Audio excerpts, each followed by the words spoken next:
Assalamualaikum warahmatullahi wabarakatuh. Perkenalkan nama saya Zakpan Fidra Syafi'i dengan NIM akhir 079.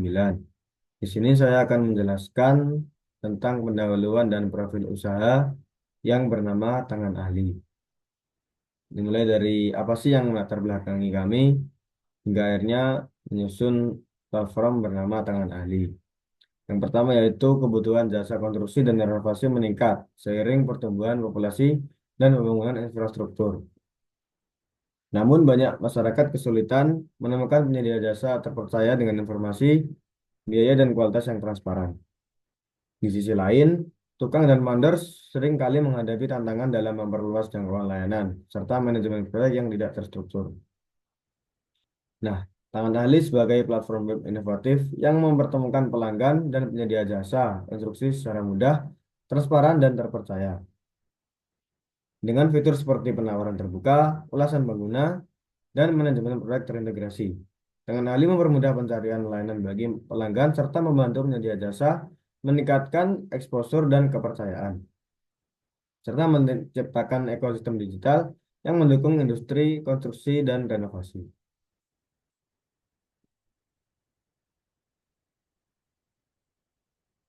Kemudian di sini saya akan menjelaskan terkait tujuan bisnis daripada platform Tangan Ahli.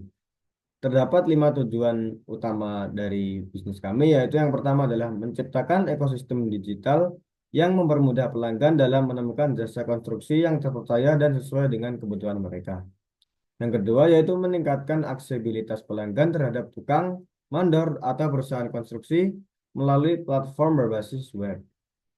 Yang ketiga, menyediakan fitur seperti sistem penawaran terbuka, ulasan, dan rating, serta profil penyedia jasa yang terperinci. Yang keempat, mendukung pertumbuhan penyedia jasa dengan memperluas jangkauan pasar dan meningkatkan eksposur. Dan yang kelima, yaitu membantu penyedia jasa mengelola proyek secara lebih efektif melalui sistem manajemen proyek yang terintegrasi.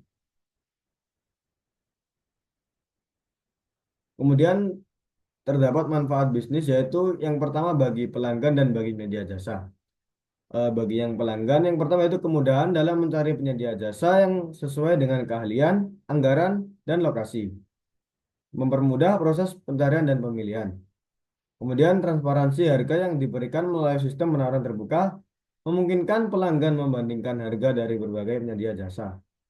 Dan yang ketiga, akses kepada penyedia jasa yang telah terverifikasi lengkap dengan ulasan dan rating untuk meningkatkan kepercayaan pelanggan terhadap kualitas pekerjaan. Kemudian manfaat bagi penyedia jasa yaitu yang pertama ada memperluas jangkauan pasar dan mendapatkan lebih banyak proyek melalui platform yang menghubungkan mereka dengan pelanggan yang tepat.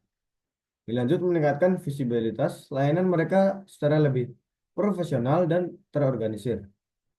Yang ketiga, memudahkan pengelolaan proyek melalui sistem manajemen proyek yang terintegrasi, serta meningkatkan efisiensi komunikasi dan pemantauan pekerjaan.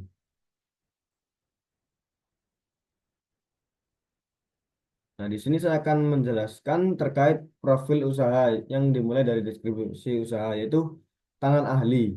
Tangan Ahli adalah platform website yang menghubungkan pelanggan dengan penyedia jasa profesional di bidang konstruksi dan renovasi, menawarkan solusi mudah, cepat, dan terpercaya untuk kebutuhan proyek pembangunan, renovasi, atau perbaikan.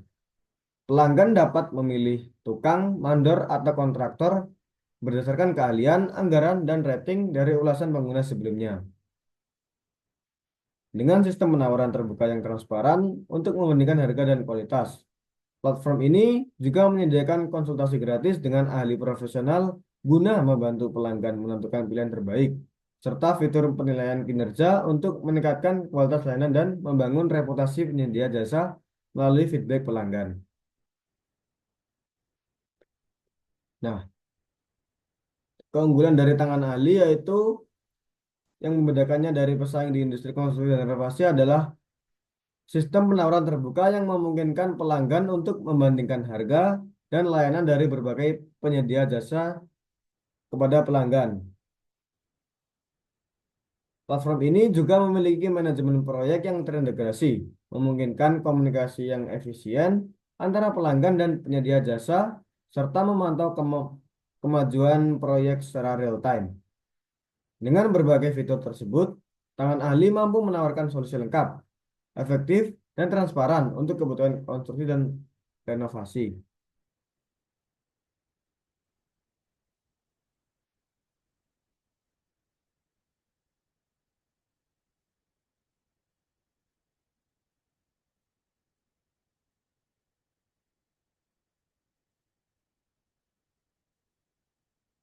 Sekian presentasi dari saya.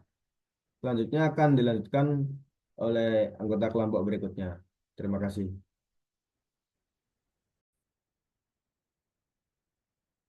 Kenalkan, saya Muhammad Rafli Mustari dengan NIM akhir 018 akan menjelaskan bagian analisis pasar. Analisis pasar dari tangan ahli sendiri memiliki bagian yang pertama yakni target pasar. Target pasar kita di sini bagi menjadi demografi, geografis, dan perilaku. Di bagian pertama, di demografi, terdapat bagian usia dan profesi. Di bagian usia, mayoritas target pasar, yakni individu yang berusia 31 sampai 40 tahun. Di sini kita mendapatkan survei sejumlah 59,3% yang aktif mengelola renovasi rumah atau proyek kecil hingga menengah. Yang kedua, profesi. Mayoritas target pasar tangan ahli terdiri dari karyawan dan pegawai negeri yang lebih besar dari 75% untuk hasil surveinya, yang membutuhkan layanan untuk renovasi rumah atau konstruksi kecil. Sementara itu, pengusaha sebesar 18,5% membutuhkan layanan untuk proyek skala besar seperti gedung komersial atau properti. Yang bagian kedua, geografis. Fokus utama tangan ahli yakni di wilayah DKI Jakarta serta Jawa Timur, yang masing-masing mencakup 37% dari hasil survei. Wilayah ini memiliki kebutuhan renovasi yang tinggi dan aktivitas pembangunan yang pesat. Yang terakhir, bagian perilaku. Bagian perilaku ini dapat kemudahan akses pengguna mencari platform user friendly untuk menemukan jasa konstruksi terpercaya. Selanjutnya, terdapat faktor utama dalam memilih penyedia jasa, transparansi harga, dan rating menjadi prioritas bagi pengguna itu sendiri. Di bagian berikutnya terdapat survei. Survei ini dilakukan untuk memahami kebutuhan dan preferensi konsumen atau pasar dengan tujuan mengidentifikasi kesulitan dalam mencari jasa konstruksi, menentukan fitur yang ingin atau yang diinginkan konsumen pada platform digital, dan terakhir mengevaluasi potensi pasar berdasarkan anggaran dan frekuensi kebutuhan. Hasil survei yang didapat yakni yang pertama terdapat masalah yang dihadapi pengguna. Sebanyak 50% responden mengaku kesulitan menemukan penyedia jasa di lokasi terdekat. Sementara 29,6% menganggap transparansi harga sebagai kendala utama. Selain itu, 35,2% merasa kualitas layanan seringkali tidak sesuai dengan ekspektasi pengguna. Kedua, frekuensi kebutuhan. Sebanyak 57,4% responden membutuhkan jasa konstruksi setiap 2 sampai 3 tahun, sementara 22,2% memerlukan layanan setiap tahun. Sekitar 20,4% jarang menggunakan jasa ini yang menunjukkan adanya pasar yang stabil dengan kebutuhan yang berulang. Kemudian terdapat anggaran dan preferensi biaya. Sebanyak 57,4% responden memiliki anggaran proyek antara 10 sampai 50 juta dan 72,2% lebih memilih sistem biaya tetap yang menunjukkan preferensi terhadap kejelasan harga itu sendiri. Yang terakhir terdapat preferensi fitur platform. Sebanyak 48,1% responden menganggap konsultasi gratis sebagai fitur yang paling banyak diminati. Diikuti oleh 29,6% yang menilai ulasan dan rating penting, serta yang terakhir 18,5% menyukai sistem penawaran terbuka. Yang terakhir terdapat bagian penyesuaian terhadap keinginan pasar. Sini tangan ahli akan melakukan beberapa penyesuaian yakni yang pertama fokus pada fitur prioritas, yakni konsultasi gratis, mengembangkan layanan konsultasi profesional untuk membantu pengguna memilih penyedia jasa yang tepat sebelum memulai proyek. Dan ada fitur ulasan dan rating, memperbaiki sistem ulasan untuk memungkinkan pengguna memberikan penilaian dan berbagi pengalaman. Penyedia jasa dengan rating tinggi akan ditampilkan untuk membangun kepercayaan bagi pengguna baru. Fitur yang terakhir terdapat sistem penawaran transparan, mendesain fitur penawaran terdekat dengan antarmuka intuitif, sehingga pengguna mudah membandingkan harga serta layanan yang ada. Lalu terdapat strategi pemasaran yang kami sesuaikan. Yang pertama, penetrasi terhadap wilayah strategis. Promosi pemasaran akan difokuskan pada wilayah DKI Jakarta dan Jawa Timur dengan menyalin kerjasama dengan kontraktor lokal di dua wilayah tersebut akan meningkatkan ketersediaan layanan di wilayah potensial itu. Lalu terdapat promosi digital, memanfaatkan SEO untuk menjangkau pengguna yang mencari jasa renovasi secara online, serta menjalankan promosi di media sosial seperti Instagram dan Facebook yang digunakan oleh 37 responden untuk mencari jasa.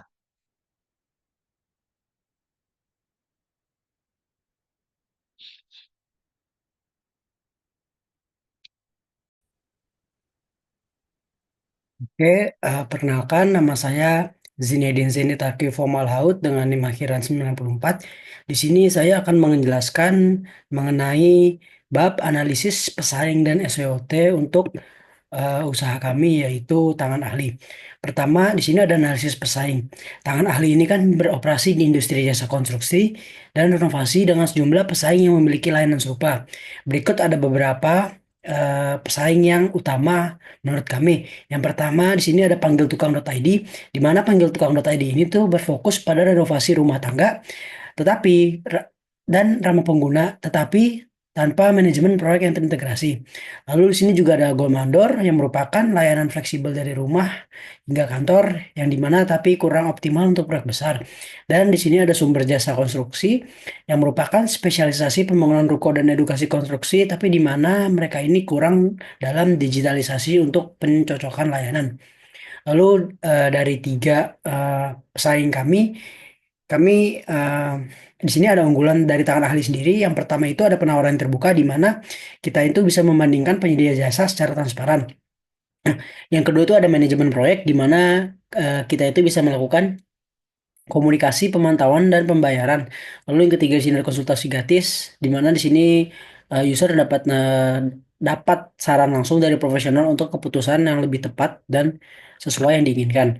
Lalu yang keempat ini ada cakupan luas di mana tangan ahli ini tuh menjangkau seluruh Indonesia, dan yang kelima ini ada rating dan ulasan di mana tangan ahli ini akan memberikan rating ulasan untuk setiap sesuatu yang terjadi. Jadi pelanggan di sini bisa melihat secara transparan rating dari pelanggan lain. Lalu di sini untuk selanjutnya ada analisis SWOT. Yang pertama di sini ada strength atau kekuatan. Pertama untuk strength di sini ada kemudahan akses di mana platform web kami ini efisien dan nyaman. Yang kedua ada fitur unggulan. Di strength ini fitur unggulan ini menawarkan penawaran yang terbuka, manajemen proyek, ulasan dan rating. Lalu di sini ada segmentasi yang jelas di mana kami fokus di DKI Jakarta dan Jawa Timur dengan target 30-40 tahun. Dan di sini ada potensi pendapatan dari usaha kami yaitu model komisi dengan peluang hingga 1,125 miliar per tahun. Weakness dari usaha kami di sini yang pertama itu ada ketergantungan dengan teknologi di mana ada kemungkinan risiko gangguan sistem. Yang kedua di sini ada transaksi di luar sistem di mana ini akan mengurangi pendapatan dari komisi kami. Dan yang ketiga itu ada kerugian awal. Ini kemungkinan dapat defisit kurang lebih 93 juta di tahun pertama. Dan di sini ada ketersediaan mitra yang dimana kita di sini tuh bergantung pada kontraktor-kontraktor di luar. Lalu untuk sini ada opportunities atau peluang. Di sini yang pertama itu ada permintaan yang tinggi Karena kenapa bisa ada permintaan yang tinggi? Karena mungkin pelanggan itu kesulitan mencari jasa yang terpercaya dan lalu kedua ada ekspansi wilayah di mana potensi cakupannya itu seluruh Indonesia dan yang ketiga itu untuk opportunities itu ada kemitraan yang strategis di mana kita di sini bisa kolaborasi dengan kontraktor dan asosiasi. Yang keempat ini ada threats atau ancaman. Yang pertama itu ada persaingan yang ketat, nama besar seperti beberapa pesaing yang tadi saya sebutkan itu seperti contohnya panggil tukang.id itu merupakan threats bagi kami karena itu merupakan nama yang sudah besar. Lalu yang kedua ini ada kepercayaan pengguna, di mana di sini kami itu membutuhkan waktu untuk membangun reputasi yang baik dan sesuai bagi para pengguna baru. Untuk bab selanjutnya akan dijelaskan oleh teman saya. Perkenalkan, nama saya Ruli Jarwa Saputra dengan NIM akhir 068. Di sini saya akan menjelaskan mengenai rencana promosi dari tanggal hari. Untuk rencana promosi, di sini terdapat dua poin, yaitu yang pertama mengenai strategi promosi, dan yang kedua mengenai anggaran promosi. Yang pertama, saya akan menjelaskan mengenai strategi promosi. Jadi, strategi ini ada tiga bagian, yaitu tahun pertama atau awareness dan penetrasi, tahun kedua mengenai retensi dan perluasan, dan tahun ketiga loyal- loyalitas dan efisiensi. Urutan pertama ini ada beberapa. Yang pertama itu selain digital, promosi masif via Google Ads dan Facebook Ads. Kemudian yang kedua kerjasama influencer seperti bermitra dengan 10 hingga 15 influencer, properti dan arsitektur. Dan yang ketiga media sosial, yaitu edukasi dan inspirasi melalui konten viral di Instagram, TikTok maupun YouTube. Kemudian yang kedua, ini untuk iklan digitalnya retargeting pengguna dan ekspansi ke kota baru, kemudian bersama influencernya berkolaborasi dengan 5 hingga 10 influencer loyal, dan untuk media sosial konten testimoni untuk hubungan emosional. Kemudian yang tahun ketiga, ini iklan digitalnya fokus pada kata kunci berkinerja tinggi dan pencarian organik. Kemudian untuk kerjasama influencer, memilih influencer kunci berkualitas dan media sosialnya program komunitas seperti diskusi, webinar, dan live Q&A. Selain strategi promosi, kemudian ada poin tentang anggaran promosi. Jadi anggaran promosi ini dirancang untuk menarik pengguna dan mempertahankan loyalitas pelanggan melalui iklan digital, kerjasama influencer, dan promosi media sosial dengan strategi yang disesuaikan tiap tahun. Di sini untuk kebutuhannya ada iklan digital, kerjasama influencer, dan promosi digital di media sosial. Ketiga kebutuhan ini tiap tahunnya akan berkurang dengan total selama 3 tahun iklan digital sebanyak 220 juta. Kemudian yang kerjasama dengan influencer itu 150 juta. Dan promosi digital di media sosial itu total selama 3 tahun 122 juta. Sehingga untuk total anggaran promosi selama 3 tahun yang memiliki tiga kebutuhan tersebut sebanyak 492 juta. Kemudian untuk rencana keuangan akan dijelaskan oleh teman saya.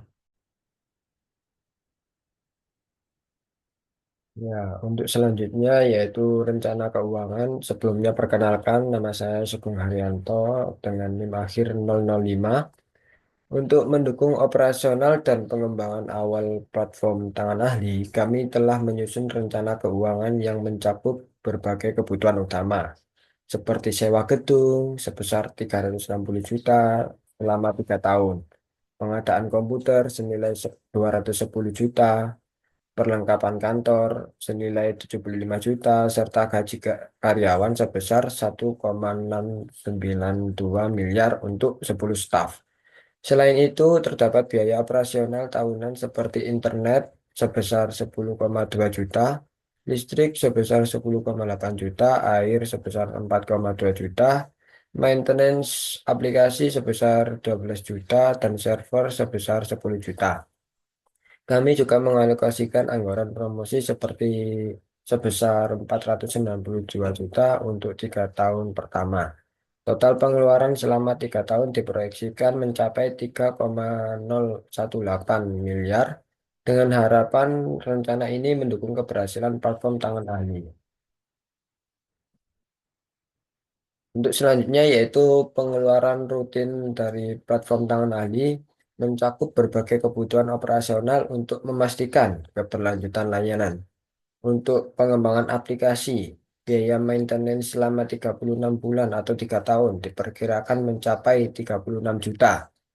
Promosi dan marketing dialokasikan 492 juta selama 3 tahun. Sementara gaji 10 karyawan per bulan sebesar 47 juta. Dengan total 1,692 miliar untuk 36 bulan. Biaya sewa internet 100 Mbps mencapai 30,6 juta. Listrik dan air masing-masing 18 juta dan 12,6 juta. Untuk perangkat lunak, alokasi untuk Zoom dan Google Workspace selama 3 tahun adalah 4,5 juta dan 2,42 juta. Pengeluaran barang habis pakai termasuk alat tulis, tinta, peralatan kebersihan, dan baterai totalnya mencapai 31,32 juta. Semua biaya ini dirancang untuk mendukung operasional yang efisien dan berkelanjutan. Untuk selanjutnya yaitu pengeluaran investasi pada platform tangan ahli dirancang untuk mendukung infrastruktur dan pengembangan jangka panjang. Untuk sewa gedung, anggaran dialokasikan sebesar 210 juta per tahun untuk 3 tahun, dengan total 360 juta. Pengembangan web dan aplikasi mencakup biaya server dan hosting sebesar 30 juta untuk 3 tahun. Dalam hal ini, perangkat keras, pengadaan 10 unit komputer dan 2 printer memerlukan investasi sebesar 150 juta dan 10 juta. Sementara itu, perlengkapan kantor seperti meja, kursi, lemari, arsip memakan biaya masing-masing 30 juta, 20 juta, dan 25 juta. Total pengeluaran ini memastikan fondasi infrastruktur yang kokoh untuk mendukung operasional dan pertumbuhan platform. Dan yang terakhir yaitu untuk sumber pendapatan dari usaha tangan ahli ini memanfaatkan komisi 15% dari setiap proyek yang diselesaikan melalui platform. Pada tahun pertama diproyeksikan terdapat 5 proyek per bulan dengan rata-rata nilai proyek 250 juta. Menghasilkan total pendapatan 1,125 miliar. Di tahun kedua, jumlah proyek meningkat menjadi 7 per bulan dengan pendapatan 1,575 miliar. Dan di tahun ketiga menjadi 11 proyek per bulan dengan pendapatan 2,475 miliar.